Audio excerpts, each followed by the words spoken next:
ஒரு எலிவேட்டர்ல நம்ம போகும்போது எவ்வளோ நேரம் எடுக்கும்? 30 second or max to max 1 நிமிஷத்துக்குள்ள இருக்கும்ல. இப்ப அந்த எலிவேட்டர விட்டுருங்க. நீங்க லைஃப்ல ஒரு முக்கியமான ஒரு பெர்சன திடீர்னு எதிர்பார்க்காத விதமா நீங்க சந்திக்கிறீங்க. அப்படி ஒரு ஆப்பர்ச்சுனிட்டி உங்களுக்கு கிடைக்குது. அந்த நேரம் நீங்க என்ன பண்றீங்க? ஆர் உங்ககிட்ட இருக்கிற ஒரு ஐடியாவ நீங்க சொல்லணும். ஆர் உங்களோட வொர்க் பத்தி நீங்க டிஸ்கிரைப் பண்ணணும். உங்க டேலண்ட்ஸ் பத்தி நீங்க பேசணும். இப்படி என்ன ஒரு கான்டெக்ஸ்ட்டா இருந்தாலும் சரி. ரொம்ப முக்கியமானவங்களுக்குலாம் நெறைய டைம்லாம் இருக்காது. கரெக்ட்? பட் ரொம்ப ரொம்ப ஷார்ட்டான டியூரேஷன்ல எப்படி நம்ம இம்பாக்ட்ஃபுல்லா கம்யூனிகேட் பண்றோன்றது தான் இந்த எலிவேட்டர் பிட்சோட கான்டெக்ஸ்ட்டே. இப்போ என்கிட்ட ஒரு யூனிக்கான ஒரு ஐடியா இருக்கு. அத நான் பிரசன்ட் பண்றதுக்கு ஒரு சான்ஸ் இருக்கு. எதிர்பார்க்காத விதமா நான் ஒரு ரொம்ப முக்கியமான ஒரு கிரிட்டிக்கல் பெர்சன் கம்பெனில வந்து அவங்கள நான் மீட் பண்ணியிருக்கேன் அப்படின்னா, என்னோட ஐடியாவ அந்த ஷார்ட் டியூரேஷன் அந்த 1 to 2 மினிட்ஸ்க்குள்ள நான் சொல்ல முடியுமா?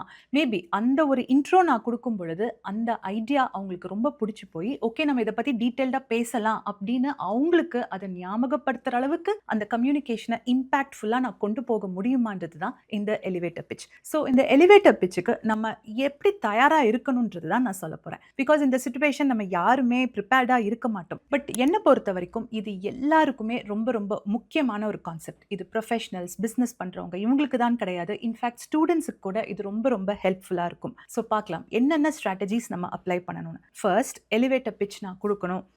இம்பாக்ட்ஃபுல்லா ஷார்ட் டியூரேஷன்ல நான் கம்யூனிகேட் பண்ணணும் அப்படின்னா, ஃபர்ஸ்ட் நீங்க ஞாபகம் வச்சுக்க வேண்டியது lead with what matters to them. இப்போ நம்ம என்னெல்லாம் சொல்லணும்னு நினைக்கிறோமோ அது எல்லாத்தையுமே எனக்கு அவங்க கிட்ட சொல்றதுக்கு எனக்கு ஆப்வியஸா எனக்கு டைம் பத்தாது.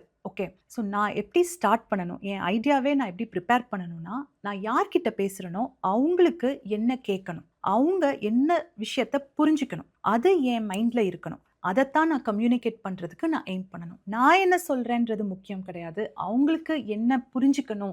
அவங்க கிட்ட எந்த விஷயம் போய் சேரணும்? அங்க இருந்து நீங்க வரணும். ஸோ அப்படியே அந்த டைரக்ஷன திருப்புங்க. அத நீங்க யோசிச்சாலே உங்களோட இம்பார்ட்டன்ட் பாயிண்ட் என்ன அப்படின்றது உங்களுக்கு தெரிஞ்சிரும். Second point, state the problem before the solution. நீங்க அவசரப்பட்டு ஒரு ரொம்ப சூப்பரான ஒரு ஐடியா இருக்கு. ஆக்சுவலி அந்த ஐடியா என்னன்னா அப்படின்னு சொல்லி ஆரம்பிக்கிறதுக்கு பதிலா, இப்படி ஒரு ப்ராப்ளம் மக்கள் எல்லாரும் ஃபேஸ் பண்ணிட்டு இருக்காங்க.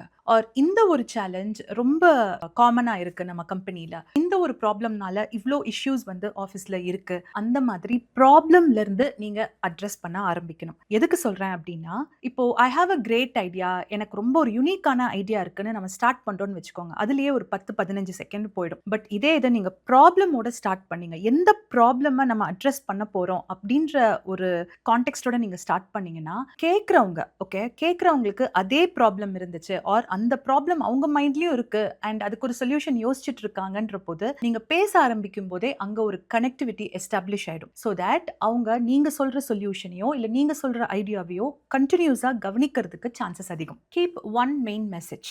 இப்போ நம்ம சொல்றதுக்கு நிறைய விஷயங்கள் இருக்கலாம் அண்ட் அதை நீங்க வந்து ரொம்ப கன்சைஸ் ஆக்க போறீங்க அண்ட் அதை தான் நீங்க அந்த 1 மினிட்குள்ள கம்யூனிகேட் பண்ண போறீங்க. இப்போ அதையே கம்யூனிகேட் பண்ணும் பொழுது 3 to 5 பாயிண்ட்ஸ்குள்ள லிஸ்ட் டவுன் பண்ண முடியுமான்றத உங்களோட ப்ரிப்பரேஷன் ஸ்டேஜ்லேயே நீங்க ரெடியா வச்சுக்கணும். இந்த 3 பாயிண்ட்ஸ் மட்டும் தான் நான் கம்யூனிகேட் பண்ண போறேன். மிச்சம் எல்லாமே அந்த 3 பாயிண்ட்ஸ்க்கு சப்போர்ட் பண்ற ஸ்டேட்மெண்ட்ஸ். மேபி அந்த 3 பாயிண்ட்ஸை நான் மிஸ் பண்ணவே கூடாது. ஏன்னா அந்த 3 விஷயங்களும் ரொம்ப ரொம்ப கிரிட்டிக்கலான விஷயங்கள் அப்படின்னு நினைச்சீங்கன்னா நீங்க எதை எல்லாத்தையுமே நீங்க ஒரு 3 சென்டென்சஸ்ல ஃப்ரேம் பண்ணுவீங்கன்றத ப்ரிப்பேர்டா வச்சுக்கோங்க. இப்போ நம்ம பேசும் பொழுது ஒரு சென்டென்ஸ் பேசிட்டோம், ரெண்டாவது பாயிண்ட் பேசுறோம். இப்போ ரெண்டாவது பாயிண்ட்டுக்கு அவங்க ஒரு ஏதாவது கொஸ்டின் கேட்கறாங்க, அந்த கான்வர்சேஷன் கொஞ்சம் டீப்பன் ஆகுதுன்ற பொழுது அப்போ நம்ம சப்போர்ட்டிங் ஸ்டேட்மெண்ட்ஸ் கொடுக்கலாம், எக்ஸாம்பிள்ஸ் கொடுக்கலாம். பட் அதுக்கு முன்னாடி நீங்க ஒரு நிமிஷம் நீங்க முழுமையா பேச போறீங்க அப்படின்னா அந்த 3 பாயிண்ட்ஸ் அந்த 5 பாயிண்ட்ஸ் அதை கம்ப்ளீட்டா டெலிவர் பண்றதுக்கு நம்ம ப்ரிப்பேர்டா இருக்கணும். Fourth point, make it concrete not abstract. இப்போ கிரிட்டிக்கலான பீப்புள் ஓகே உங்க ஆஃபீஸ்ல boss or board of directors or ரொம்ப ஸ்ட்ராட்டஜிக்கலா டெசிஷன் எடுக்கிறவங்க இவங்களுக்குலாம் வந்து ஐடியாஸ் எங்க இருந்து வருதுன்றதெல்லாம் கவலை இருக்காது.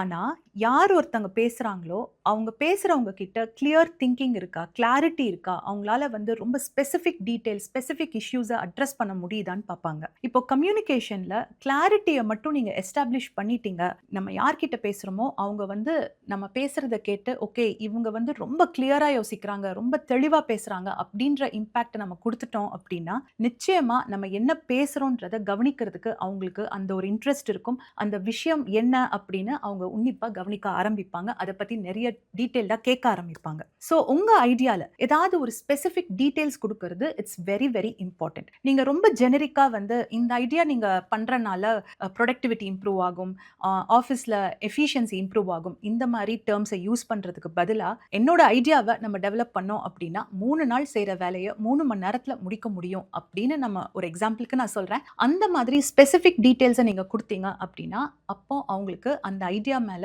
ஒரு இன்ட்ரெஸ்ட் வரும். அந்த ஸ்பெசிஃபிசிட்டி வந்து ஒரு ட்ரஸ்ட் ஃபேக்டரை கிரியேட் பண்ணும். அண்ட் லாஸ்ட் ஸ்டெப், நிறைய குட் பிக்சர்ஸ் வந்து ஃபெயில் ஆகிறதுக்கோ ஆர் மிஸ் ஆகிறதுக்கு ரீசன் வந்து அந்த லாஸ்ட் ஸ்டெப்பை நம்ம அந்த ஒரு அவசரத்திலேயோ அந்த ஒரு டென்ஷன்ல வந்து நம்ம அப்படியே மிஸ் பண்ணிடுவோம். லாஸ்ட் ஸ்டெப் வேற ஒன்றும் கிடையாது. உங்க ஐடியாவை எக்ஸ்பிளைன் பண்ணதுக்கு அப்புறம் ஒரு கண்டினியூட்டி, ஒரு செயின், அது வந்து உங்க விசிட்டிங் கார்டு, ஒரு பிசினஸ் கார்டு அதை கொடுக்கறதா இருக்கலாம். இல்ல இப்போ இந்த ஐடியாவை பத்தி இன்னும் டீடைல்டா நம்ம டிஸ்கஸ் பண்ணலாமா அப்படின்ற ஒரு கொஸ்டின் கேட்கறதா இருக்கலாம். இல்ல இதை பத்தி நான் என்னோட ப்ரொஃபைலை நான் அனுப்புறேன் ஆர் இதோட டீடைல்ஸ் எல்லாமே நான் உங்களுக்கு இமெயில் பண்றேன்னு கேட்கறதா இருக்கலாம். ஆர் உங்களோட ஃபீட்பேக் கண்டிப்பா சொல்லுங்க அப்படின்னு ஒரு question. Okay, which is like a continuity. அதை பண்ணும் பொழுது அவங்களுக்கு கண்டிப்பா அதை அடுத்தது கொண்டு போறதுக்கு ஒரு சின்ன ஒரு செயின் எலிமெண்ட் மாதிரி. இப்போ அவங்க அதை அப்படியே மிஸ் பண்ணிட்டாங்க ஆர் அதை விட்டுட்டாங்க அப்படின்னாலும் இட்ஸ் ஓகே. 100 பிக்சர்ஸ்ல ஏதாவது 1 or 2 கிளிக் ஆகிறதுக்கு கூட சான்சஸ் இருக்கும். அதனால தான் இந்த லாஸ்ட் ஸ்டெப் ரொம்ப ரொம்ப இம்பார்ட்டன்ட். ஸோ இந்த எலிவேட்டர் பிட்சை ஒரு ஃபார்முலா மாதிரி நான் சொல்லணும், ஒரு சம்மரைஸ் பண்ணணும் அப்படின்னா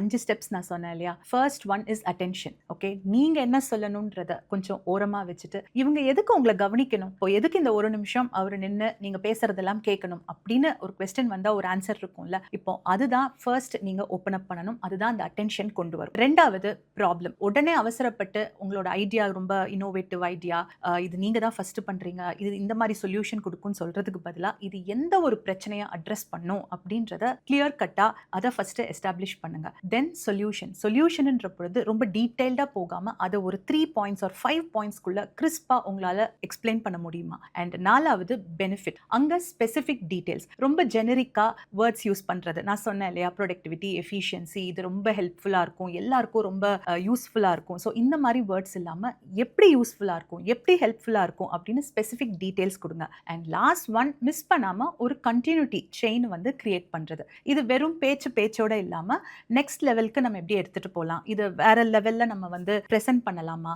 இந்த ஐடியாவை வந்து ஒரு கான்ஃபரன்ஸ்ல ப்ரெசென்ட் பண்ணலாமா, இல்ல ஒரு டீம் மெம்பர்ஸோட நான் ஒரு மீட்டிங் அரேஞ்ச் பண்றேன், அங்க என்னோட ஐடியாவை நான் ப்ரெசென்ட் பண்ணட்டுமா, இல்ல நான் இமெயில் பண்ணட்டுமா, என்னோட ப்ரொஃபைலை ஷேர் பண்ணட்டுமா. ஸோ சம்திங் லைக் தட் இந்த கான்வர்சேஷனை நெக்ஸ்ட் லெவல் கொண்டு போறதுக்கு ஒரு செயின் எலிமெண்ட் எஸ்டாப்ளிஷ் பண்ணுங்க. ஸோ இந்த எலிவேட்டர் பிட்ச் ஃபார்முலாவை எல்லாருமே ஞாபகம் வச்சுக்கணும். நான் ஸ்டூடெண்ட்ஸ்க்குன்னு சொல்லும் பொழுது இட் இஸ் ஜஸ்ட் தட் ஒரு இன்டர்வியூ ஃபேஸ் பண்ணா கூட how you are going to present your self, அந்த 1 or 2 மினிட்ஸ்ல அந்த ஃபர்ஸ்ட் இன்ட்ரடக்ஷன் வந்து எவ்வளோ இம்பாக்ட்ஃபுல்லாக கம்யூனிகேட் பண்றதுக்கு இந்த எலிவேட்டர் பிட்ச் ஃபார்முலா கூட ரொம்ப யூஸ்ஃபுல்லா இருக்கும்னு நினைக்கிறேன். ஐ திங்க் இந்த கான்செப்ட் வந்து ஐ ஹோப் நிறைய பேரால ரிலேட் பண்ணிக்க முடியும். அண்ட் உங்களுக்கு தெரிஞ்சவங்க கிட்ட கூட இந்த வீடியோவை ஷேர் பண்ணுங்க. மறுபடியும் I'll meet you again on another interesting episode. Until then, take care. Bye.